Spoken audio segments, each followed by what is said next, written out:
everyone. Welcome to the Psychology and Spirituality, a Bridge to a Better Life discussion. I'm your host, Marcia Trajano, and with me is my co-host, Jussara Korngold. Jussara is the Secretary General of the International Spiritist Council and former President, current Vice President of the United States Spiritist Federation. For the past 30 years, Jussara has been volunteering as a counselor in fraternal conversations in many Spiritist institutions. I want to thank you for joining us and remind you that today's episode of Psychology and Spirituality, a Bridge to a Better Life, is brought to you by our friends at Mansão do Caminho. I'd like to just take a moment to describe this amazing organization. So, Divaldo Franco, together with Nilson de Souza Pereira, or warmly known as Uncle Nilson, founded this work of light, of love, and fraternity in 1952 in the city of Salvador, Brazil. They created a small building and they called it Mansão do Caminho, in reference to the Casa do Caminho of the early Christians. The organization, under the guidance of Divaldo and Tio Nilson, or Uncle Nilson, flourished. They contributed to the intellectual, moral, and spiritual improvement of thousands of children, and they received from this nest of love a unique opportunity of a dignified and happy existence. Over time, the early homes were replaced by school groups, professional training, workshops, and other social promotional activities that support the underprivileged children, adolescents, and adults from the nearby low-income neighborhoods. And they provide them with education as well as free of charge meals. So today, about 3,200 children and adolescents go to school there, and they receive, in addition of other needy adults and elderly people, and I believe the current count is about 5,000 meals a day. So this is just amazing. And I want to say that in addition to Mansão do Caminho, the Psychology and Spirituality program is also sponsored by AMI Brazil, the United States Spiritist Federation, and the International Spiritist Council. I would like to take this opportunity to ask each and every one to hit subscribe if you haven't done so. And if you'd like to check out any other information on other channels, you can check it out at the www.spiritist.us channel. If today's topic is of interest, we want to recommend you to read other books, and specifically for today, Empty Lives, which it has a very interesting chapter 4, specifically about finding your peace, which is the topic of today. Thank you, Jussara, for showing the beautiful cover of this book. If you want to acquire these books and you are in the US, you can go to Leal Publisher Spiritist Books at www.lealpublisher.com. And here we are to talk about finding your peace.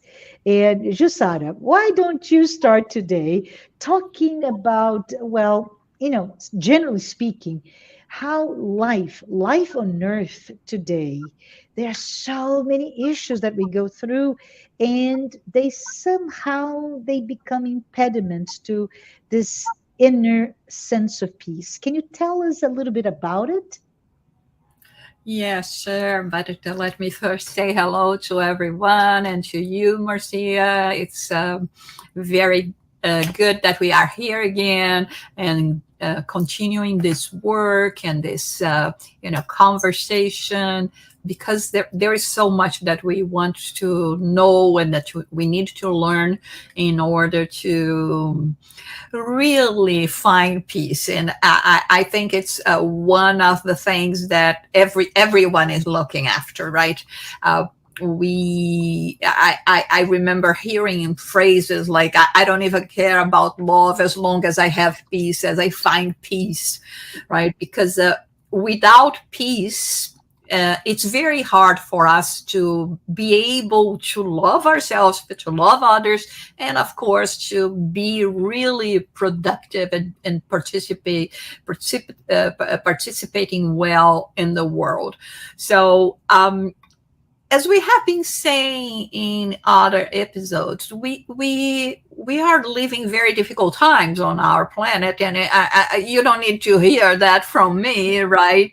We all know that we are all experiencing this kind of turbulence that is taking over planet Earth. If it's not a pandemic, it's wars, or it's political disputes, or changing in moral values for the worse, and so many things that we question in terms of their efficacy for us to find peace and to be happy within ourselves, right? Correct. So mostly being very much, because we are social beings, and being very much influenced by the environment, but by everything that is happening around, it's very difficult for us not to get involved with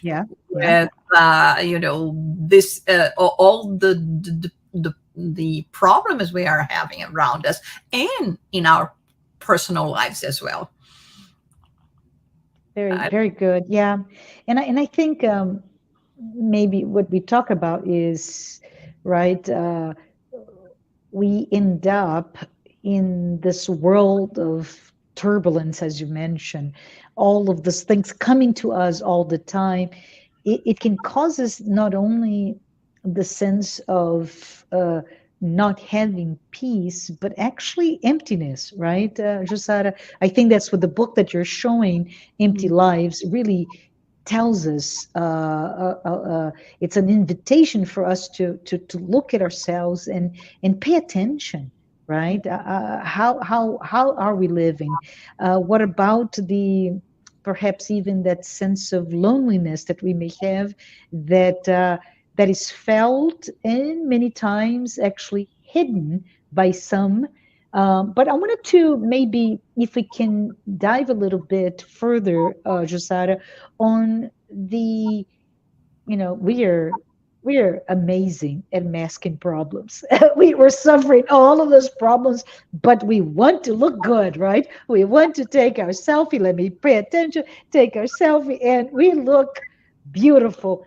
Well, though this is just one of many coping mechanisms, can we maybe talk a little bit about what we do?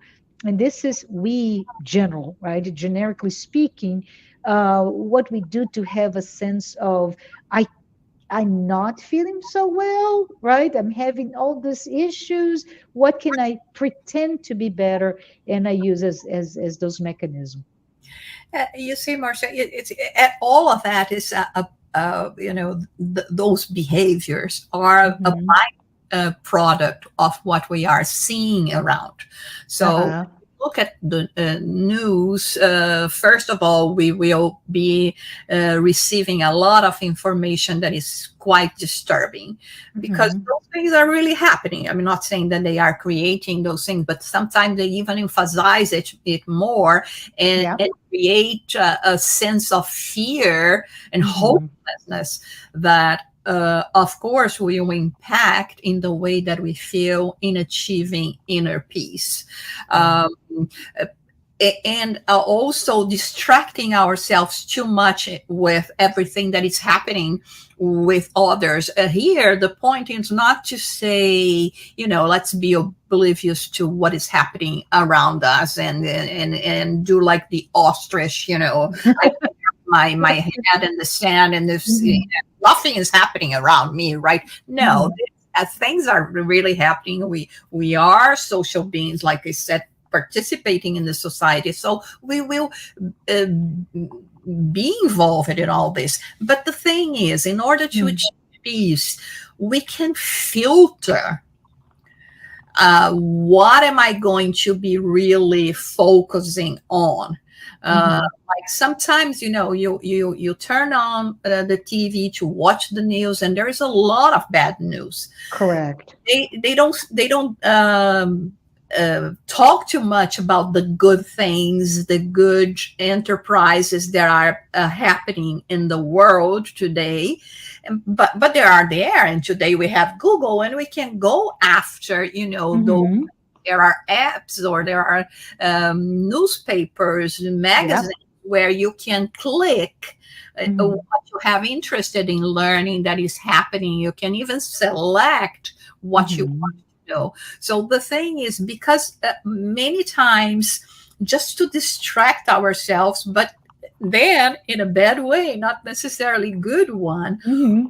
we wind up promoting gossip, discussing things about trivia, things that shouldn't deserve any kind of significance from any kind of impact on us. And this is when Joanna de Angelis in this book also, lead us to think about what we are doing with ourselves, because trying to fill a hole that we have with moving sense Mhm.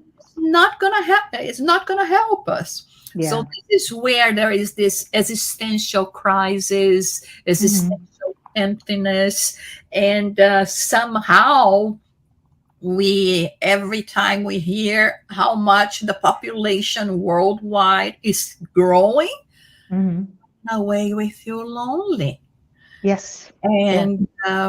And just not to miss what you asked about, I think that sometimes that in psychology we talk a lot about this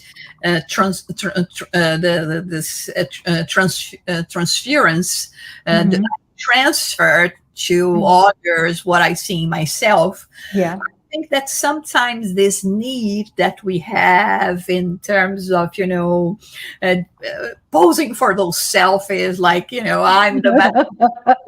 Yes, you are because you are a child of God, but in a way it's like it's not for the world, it's for me to Yeah. believe that I am what I'm portraying in that moment. Yeah. For a split of a second, I will feel that I am that person and not feel the heaviness, the anguish that I might be feeling. Um, but in this sense, if we think about that, it's a good thing, Yeah. because then Yeah. Yeah. Yeah. and say, I am that person. I have the potential of being this beautiful person, a smiling person every Yes. day. It's not just for a second when I'm shooting a photograph, Yeah. right? I don't know what. Yeah, no, this is amazing, right? As illusory as that selfie may be, as a representation of a moment frozen in time of what I am not, but like you said, Jussara, but what I want to be, right? Be a transference, it may be projection, whatever it may be that That's is the word is I'm is looking for. yeah, it's Yeah. pushing me, right? It's pushing me to feel better when I don't. And I think that's not a bad thing, like you said. I love that. And we know that if we talk about illusion can take so many different shapes and forms, right? We can talk about the illusion of power, the illusion of beauty, the illusion of strength, of control, or whatever that may be. And whatever it is, it's still very much an egoic response to how I'm feeling, right? But let's shift the subject, because you talked about society, and perhaps technology, right? And I keep thinking, Jussara, that we both of us live in the US, right? So we talk about Western society. We are so privileged. We have access to so much innovation, to so much technology, and they wow us, right? They every day there's something coming up, and I don't know if you remember, Ju, but I work for a healthcare company currently, and every day we come to work, and there's like this amazing new innovation to treat the health of us, you and I, and entire humanity. And it's like, wow, this is amazing. But as much as we have all of this coming in toward us, there are perhaps some unintended consequences of all this technology. Can we talk a little bit about perhaps the demands of this technology that we are all, exposed to, and how they perhaps change our behaviors? Maybe I don't know if this makes sense to you. Yes, absolutely. Because since we are talking about finding peace, Hmm. right? This is at the same time that, like you said, technology is amazing. And it's so great. I mean, especially for us, right, Marcia, that we didn't grow up with this technology. This is like 30 years old, uh, Yeah. right? So everyone that is has more than 30 years, you know, Yeah. life, we didn't grow up with that. And Yeah. now, at the same time, that is such a blessing. It's is amazing, and all the possibilities that we can have. It imposes us to respond to everything with such a speed that Hmm. is actually a thing that may prevent us to find peace. For instance, Yeah. like you Yeah. know. I don't know if it happens with you, but with me, when I receive an email or a text or any kind of communication, if I don't respond right away, I feel bad in a way, because I know that the expectation on the other part is that Hmm. I immediately answer, because now you have the technology to answer back to me right away. Yeah. Do you know what they call this? So, they call the electronic leash, right? You go everywhere with some sort of device Yes. that pushes us to feel bad if we don't respond in a nanosecond to that, in essence, a disruption, right? Yeah, and the thing is, we all have lives, we all work, we all Yeah. are in the Yeah. middle of something. It's not because I can see that I got a message from someone immediately, and sometimes this doesn't even happen, right? Yeah. Sometimes what I do is I leave my phone on other rooms on purpose. I will not be tempted to, or feel pressure to have to write Yes. back, to respond right away. And this is the one thing that can lead you to not feel in peace, because there is all these expectations, and people start, and some people, they really do that. They start Mm. building up ideas why she didn't reply to me right away. God forbid, and it's going to take more than a day, right? I mean, and I can even imagine how it was before, that you had to send letters. Right. Would take I don't know how long for you to receive the letter and to be able to reply and to have a response. And now it's all like this. And the thing is, because we feel all this pressure from society, from friends, from family, we wind up prioritizing Yes. uh, doing that instead Mm-hmm. of, taking time to think about ourselves, our Correct. needs. Now, what I need is just to sit and get listen to a nice music, or do my Mm-hmm. meditation, or read a nice book. I need time to rewind and I mean what and Yes. feel better about myself. So again, we are not talking bad about technology. On the contrary, it's a privilege, like you said, but this is again our choice, us knowing how to deal with that, prioritizing ourselves first, Yeah. and then giving us time to do what we have to do, and not to feel this pressure that will wind up not allowing you to feel good or to feel Yes. in peace, right? I love that you're talking about what about even our lifetimes 30 years ago, what about 50 years ago, 100 years ago, and we just keep coming back to the days where um, to accomplish anything there is time, and I just thought, just a thought that came to my mind. There's a reason why a mother does not have a baby overnight.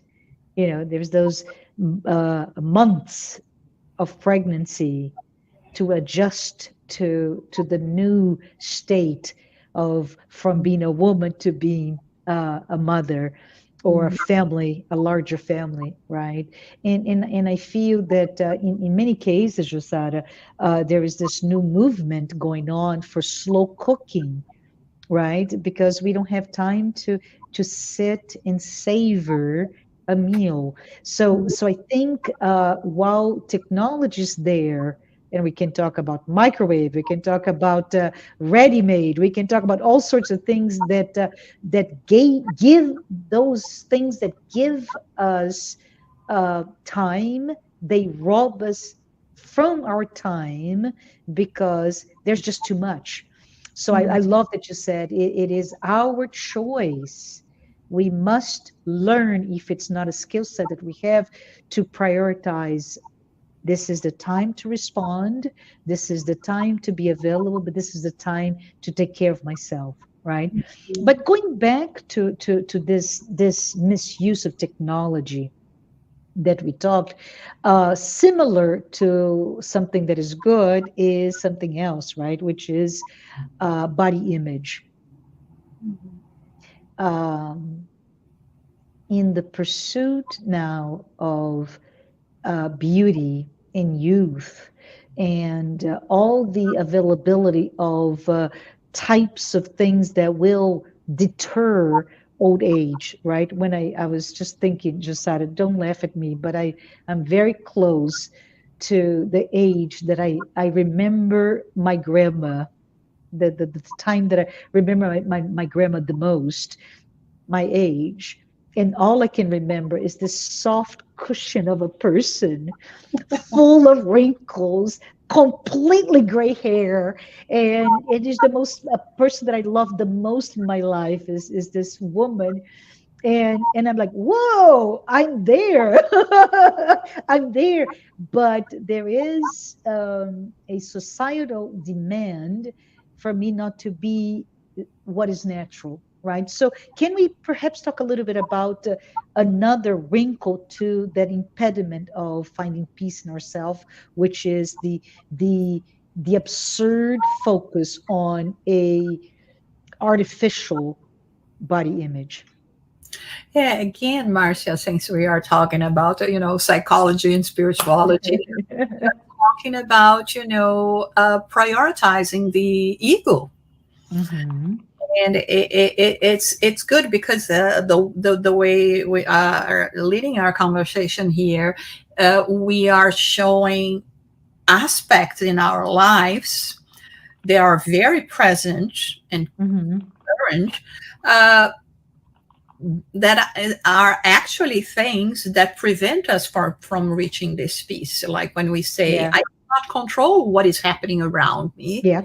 And the world today, it's being very challenging to all of us, but it doesn't mean that we have to give ourselves and just go with this wave of negativity, hopelessness.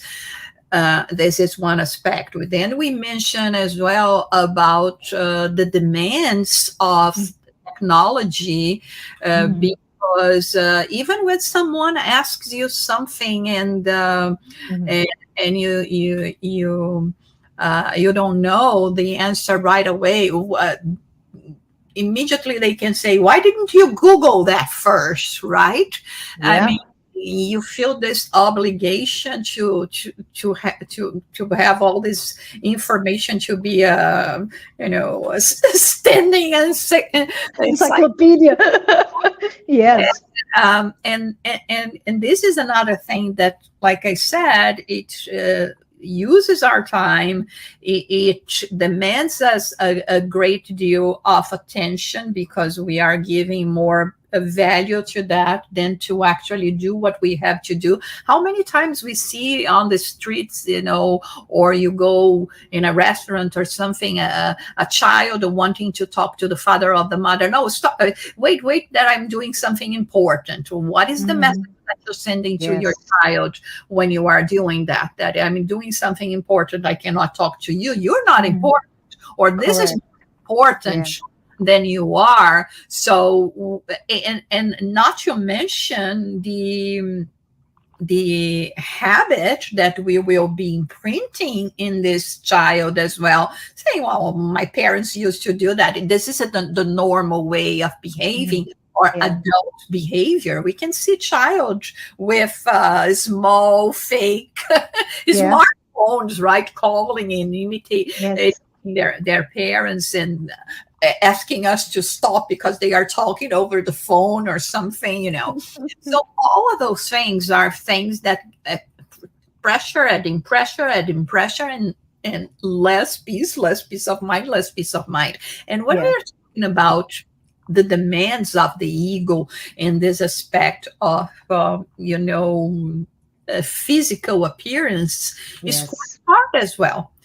Because again, is us only focusing on the material aspects of life. We are so worried about what others are going to think about, or what kind of answer should I give to this text, or how am I going to position myself politically speaking, but how am I going to present myself, and worry about my physical appearance.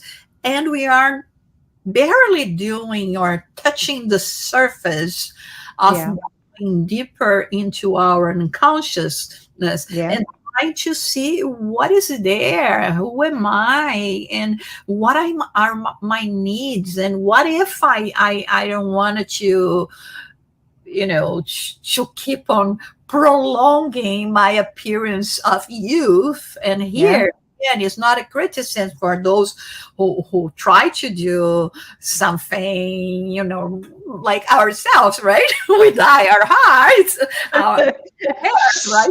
Don't tell.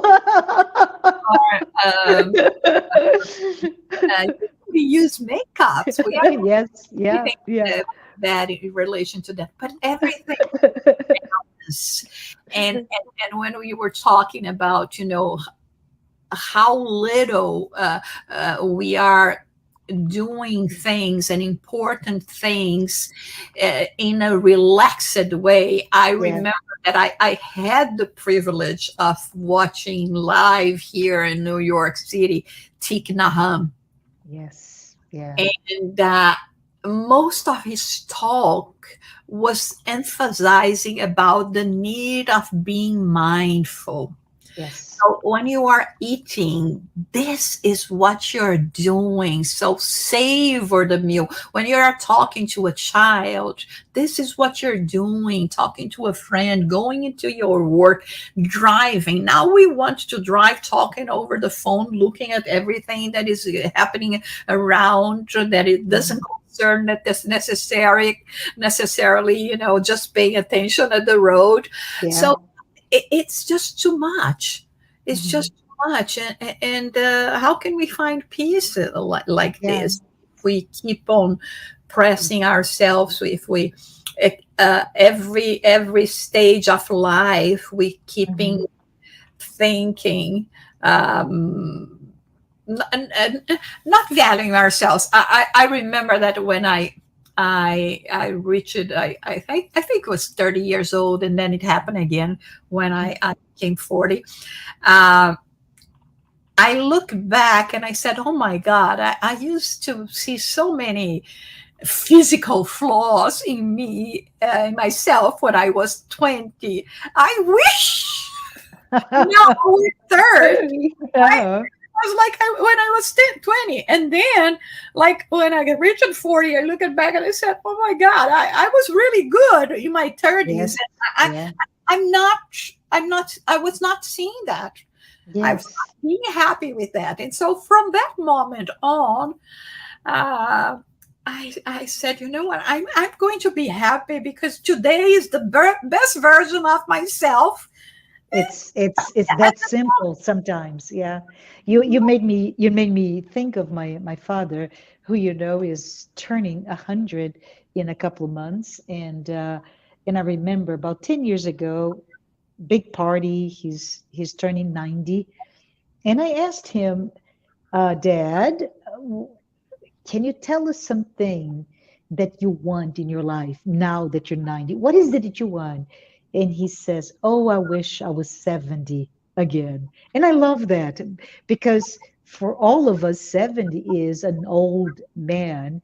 And for him, at that age, he could see all the good things that he had while he was 70. Same for you, right? And Jussara, I think most of us go through the same thing, where we look back and we actually learn about how critical, self-critical we are. Mhm. How do we fall prey to this unrealistic expectation of beauty, fitness, wealth, etc., etc.? So the question that I would like for us to talk perhaps is, Just one point. what? Yeah, go ahead, go ahead. It's important for us to mention that all of those topics that we are talking about here Mhm. is actually part of the chapter of Joanna de Angelis' Empty Lives, Yes, yes. where she when she's talking about finding peace, she talks about what Mhm. what is happening in the world, the pressures of technology, the pressures are of Yep. uh, Yes. being in your best shape, physically Mhm.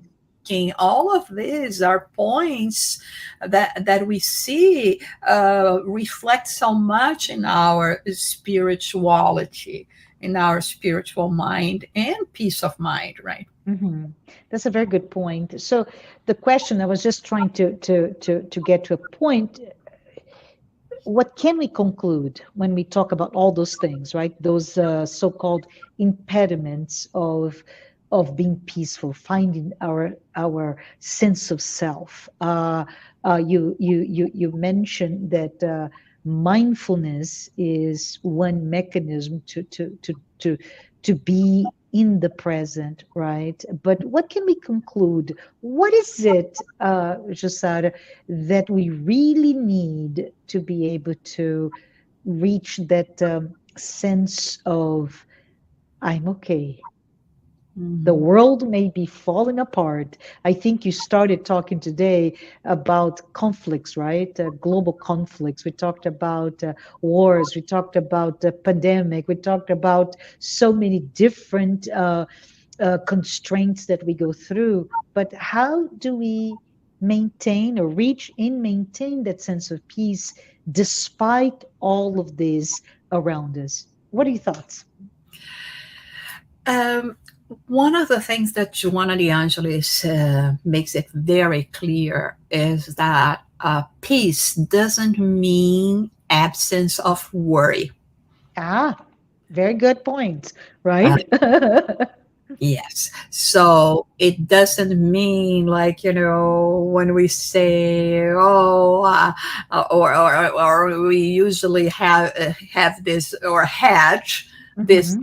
image of, getting married and lived in a White House with picket fences and Mhm. all of this and garden. No, we are not talking about that. We are Mhm. talking that, and this is one thing that she says. First of all, and not to be deceived by appearances, because sometimes you may see serene waters, but the currents underneath That's right. are Mhm. very, very dangerous. So it doesn't Mhm. mean because we are smiling and talking in a soft voice that we are really serene or in peace of mind. And but of course, it also reflects someone that actually has achieved this kind of state. I think in the current stage of Mhm. evolvement that we will have our ups and downs. Mhm. The thing is, how can I maintain myself more in the up than the down?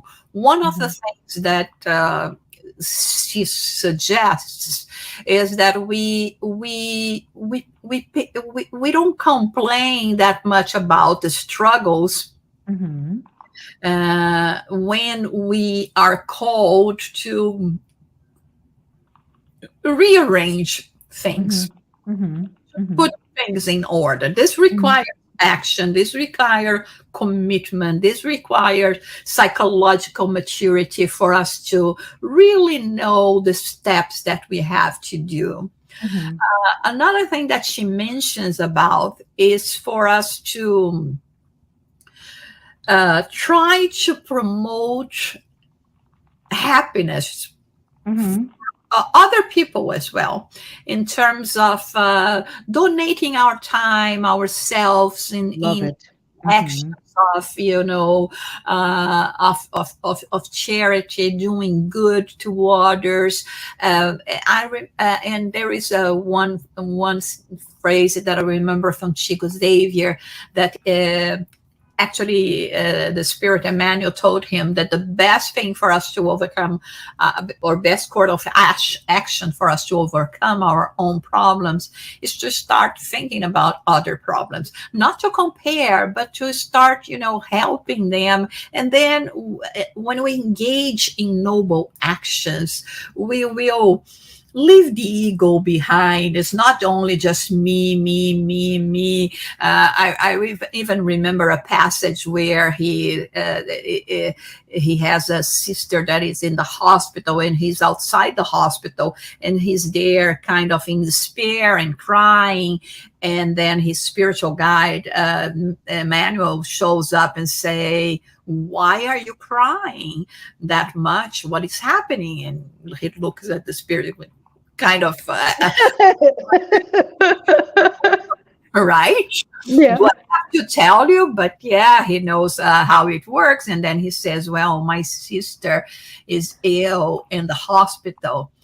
And then this mentor look at him and says, and this is a hospital. Why are you thinking only about your sisters? What about all the other rooms that have people suffering as well? And then he composed himself and Yes. understood that Mhm. he couldn't think only, or he shouldn't think only about himself, about his sister, his personal life. And I think this is what also. Motivates us to do good things. I've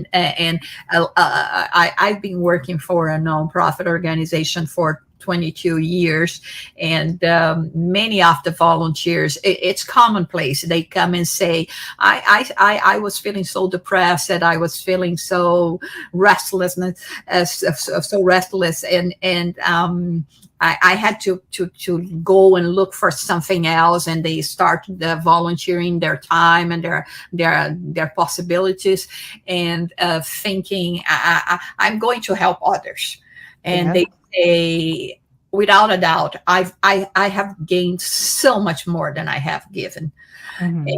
and so this is commonplace. It can give us Mhm.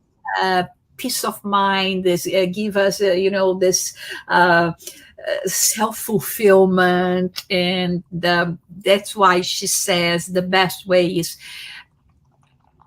accept that there are, yes, challenges, struggles, but you can and have the possibilities of keeping uh, Mhm. the control and Mhm.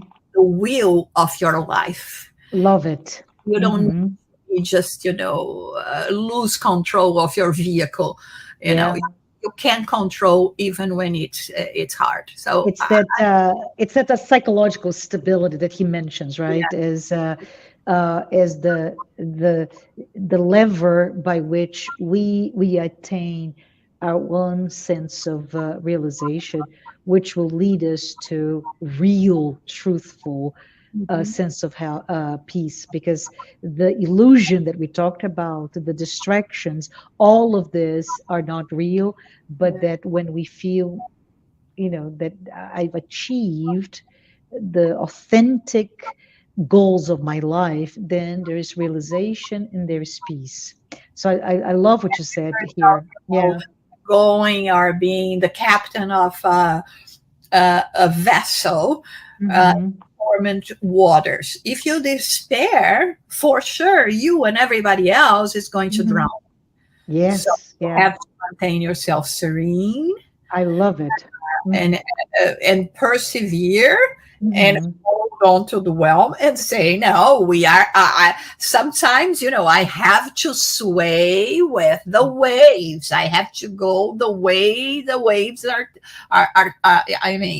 taking me, and I may even lose my route for a Yeah. moment. Yeah. But Yeah.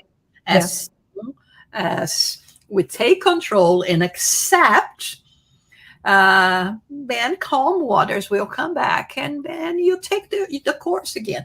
But Yes. the main thing is to keep control of yourself as much as you can. Okay, we Hmm. know that is so easy for us to talk about those concepts, and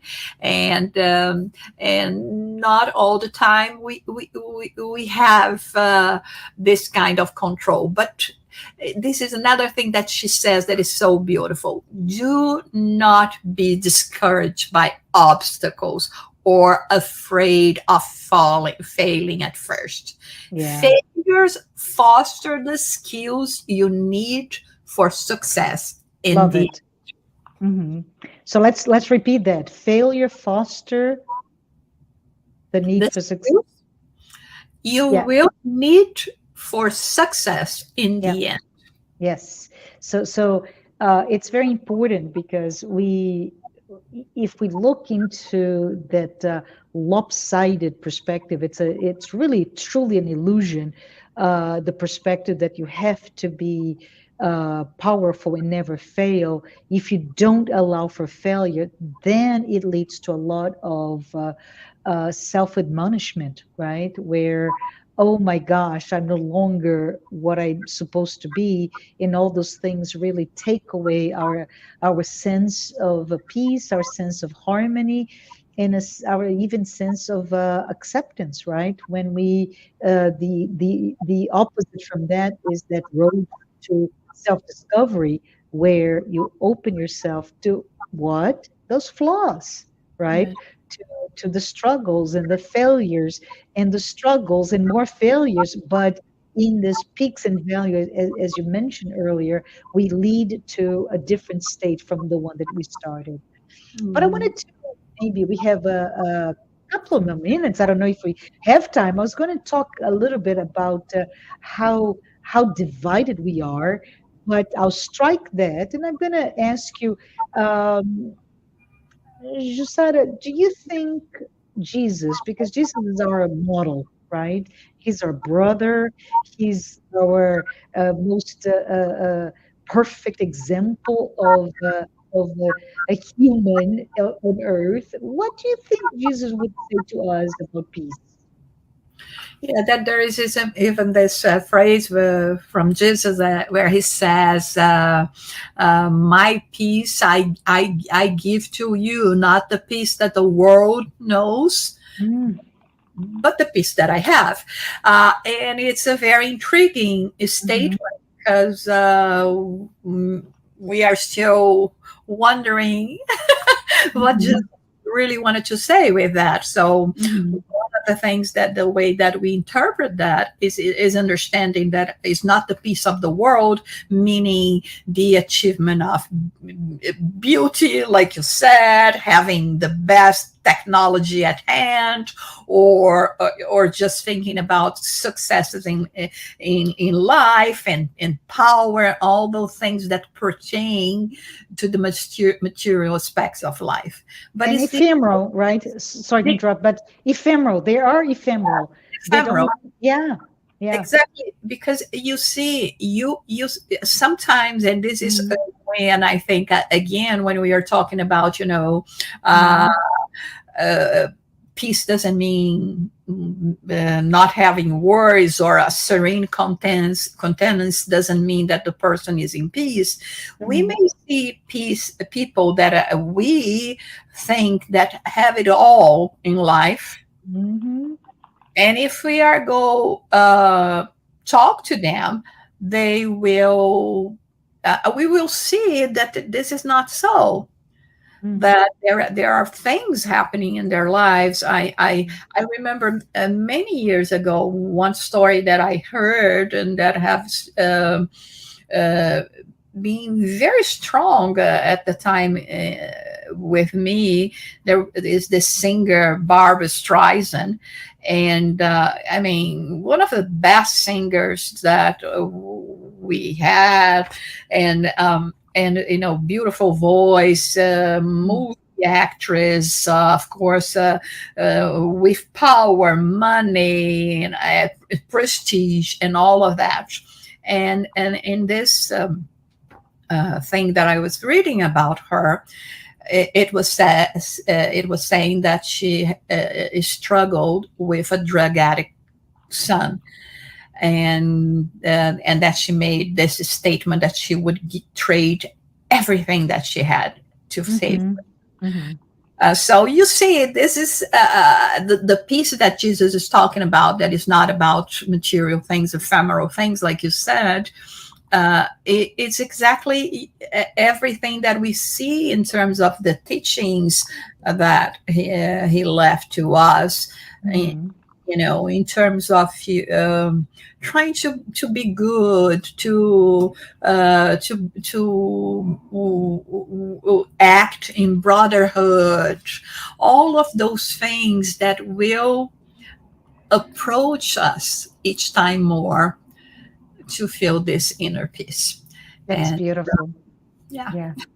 No, thank you. Thank you. I feel that we can perhaps wrap it up, right? Because if you and I and all of us who are here today, we are seeking peace, all we have to do is follow his steps, right? Look for that peace that he says for us to look for it. But I want to say, Jussara, thank you for such an enlightening message. I really, really look forward to a continued conversation around peace next time we meet. And with that, I say goodbye, everyone. goodbye.